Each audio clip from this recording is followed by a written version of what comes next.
महासागरीय जल के तापमान के वितरण को प्रभावित करने वाले कारकों के अध्ययन के बाद में हम आज महासागरीय तापमान के क्षैतिज वितरण का अध्ययन करेंगे।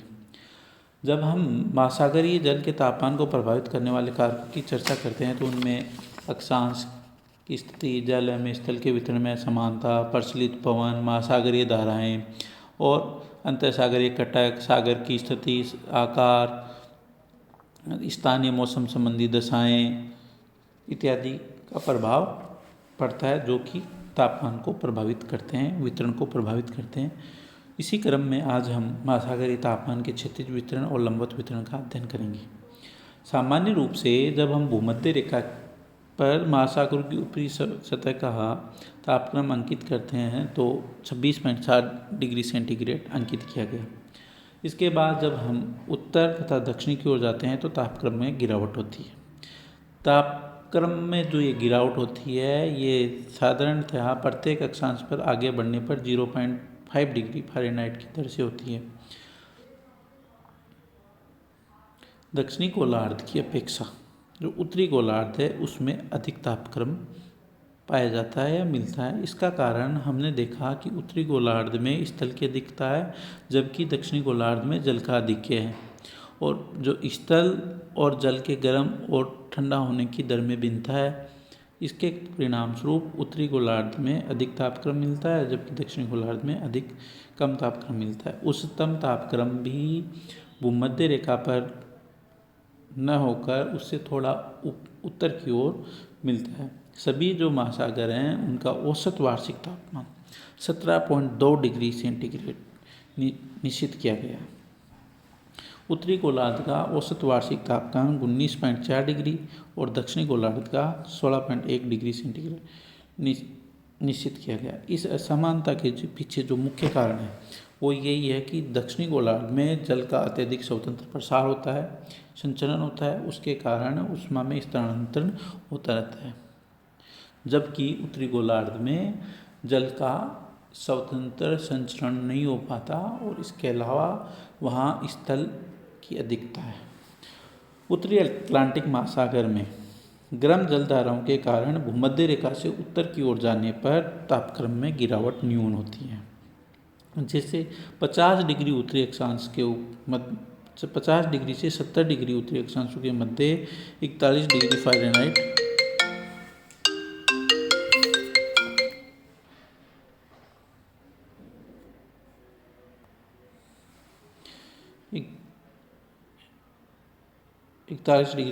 तापक्रम अंकित किया गया, परंतु दक्षिणी अटलांटिक में तापक्रम में दूरों की जो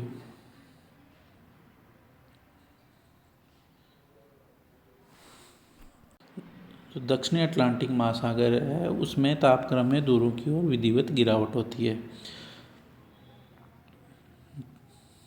जो प्रशांत महासागर की सतह का तापक्रम अन्य सभी महासागरों की से अधिक होता है। यहाँ 66.4 डिग्री फ़ारेनहाइट, हिंद महासागर का तापक्रम 60.6 डिग्री फ़ारेनहाइट और अटलांटिक महासागर का 60.4 डिग्री फ़ारेनहाइट तापमान अंकित किया गया है। न्यू स्कॉटलैंड के पास न्यूनतम तापमान 3.3 डिग्री सेंटीग्रेड तथा पश्चिमी प्रशांत महासागर में उच्चतम तापक्रम 32.2 डिग्री सेंटीग्रेड अंकित किया गया। हिंद महासागर की जो सतह का अधिकतम तापक्रम अरब सागर तथा बंगाल की खाड़ी में 25 डिग्री सेंटीग्रेड अंकित किया गया, परंतु हिंद महासागर के सीमांत और बंद सागर हैं वो इससे भी अधिक तापमान देखने को मिलता है। जैसे लाल सागर में 90 डिग्री फ़ारेनहाइट, फारस की खाड़ी में 94 डिग्री फ़ारेनहाइट। महासागरों में की सतह के तापक्रम के वितरण को मानचित्र पर समताप रेखाओं के द्वारा प्रदर्शित किया जाता है। इस तरह का मानचित्र सर्वप्रथम मरे ने 1852 में बनाया था। कई बार पूछा गया प्रश्न है कि सर्वप्रथम कौन से विद्वान ने महासागरों की सतह के तापक्रम के वितरण को मानचित्र पर दर्शाया, तो इसका आंसर है मरे 1852 में। महासागरीय तापमान का लंबवत वितरण। महासागरों का सर्वाधिक तापक्रम सतह पर ही मिलता है क्योंकि सूर्य की किरणें सागर के अंदर 200 मीटर की गहराई तक ही प्रवेश कर पाती हैं। इससे अधिक गहरे भाग में सूर्य की किरणें प्रवेश नहीं हो पाती, जिसके कारण इसके अधिक गहराई वाले भागों में तापक्रम कम मिलता है। वैसे देखा जाए तो सूर्य की किरणें 20 मीटर की गहराई तक वाले सागरीय जल को अधिक गर्म करने में प्रभावपूर्ण होती है तथा 200 मीटर से नीचे शायद ही जा पाती है। सतह से नीचे गहराई की ओर जाने में तापक्रम घटता जाता है, परंतु जो तापमान घटने की दर है वो सभी जगह समान नहीं होती। 2000 जो मीटर की गहराई है उस तक तापक्रम में गिरावट की तीव्र गति से होती है। इस संदर्भ में निम्न विशेषताओं का हम उल्लेख कर सकते हैं, जैसे ऊपरी सतह से नीचे जाने पर बढ़ती गहराई के साथ तापक्रम घटता तो है, परंतु घटने की दर सर्वत्र समान नहीं होती। 2000 मीटर के नीचे तापक्रम में परिवर्तन प्राय नहीं के बराबर होता है। मरे ने चैलेंजर अन्वेषण के आधार पर सभी जो महासागर हैं उनकी विभिन्न गहराइयों पर औसत तापक्रम का अंकन किया। 5 फेदम की गहराई पर दैनिक तापांतर तथा 100 फेदम की गहराई पर वार्षिक तापांतर नहीं मिलते। भूमध्य रेखा से ध्रुवों की ओर गहराई के साथ तापक्रम में गिरावट असमान दर से होती है। महासागरीय सतह का तापक्रम भूमध्य रेखा से ध्रुवों तक कम होता है, परंतु सागर नितल का तापक्रम भूमध्य रेखा से ध्रुवों तक समान रहता है। इसके फलस्वरूप भूमध्य रेखा पर गहराई के साथ तापक्रम में गिरावट तीव्र गति से होती है, जबकि ध्रुवों की ओर घटने की दर कम हो जाती है। जिन क्षेत्रों से सतह का जल बहाकर ले जाया जाता है और नीचे से जल ऊपर आ जाता है, वहाँ पर सतह का तापक्रम कम हो जाता है। फलस्वरूप गहराई के साथ ताप का पतन मंद गति से होगा। इसके विपरीत ऐसे स्थान जहाँ पर सतह पर गर्म जल का संग्रह होता है, यानी कि दूसरी जगह से गर्म जल बहाकर लाया गया है, वैसे स्थानों पर तापक्रम ऊंचा हो जाता है और इसके परिणाम स्वरूप गहराई के साथ ताप का पतन तीव्र गति से संपादित होता है।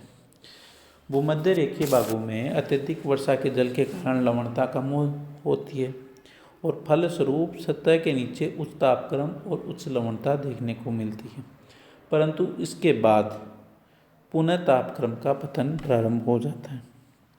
कहीं कहीं पर सागरीय तापक्रम के वितरण में अधिक गहराई पर तक भी उच्च तापक्रम देखने को मिलता है, जैसे सारगेसो सागर, लाल सागर, सुलू सागर तथा रूम सागर में।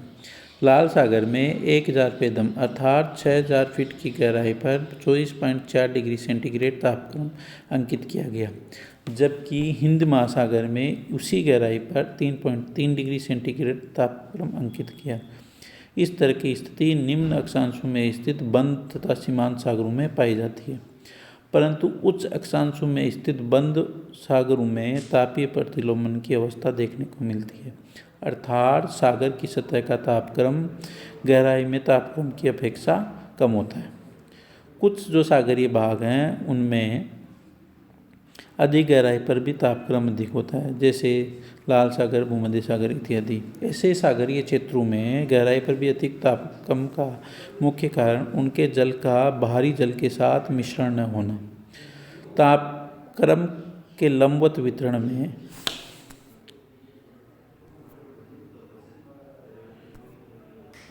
तापमान के लंबवत वितरण में स्तरीकृत तापीय संरचना देखने को मिलती है। लंबवत रूप में तापमान की दृष्टि से महासागरीय जल की 3 परतों का निर्धारण किया गया, जो हैं ऊपरी परत, थर्मोक्लाइन और निचली परत। ऊपरी परत महासागरीय जल की सबसे ऊपरी परत है और इसका तापमान सागरीय जल की सतह से 500 मीटर गहराई तक ये स्थित है। इस परत का औसत तापमान 20 डिग्री सेल्सियस से 25 डिग्री सेल्सियस तक के मध्य होता है। घनत्व की दृष्टि से यह हल्की परत निचली भारी परत के ऊपर तैरती रहती है।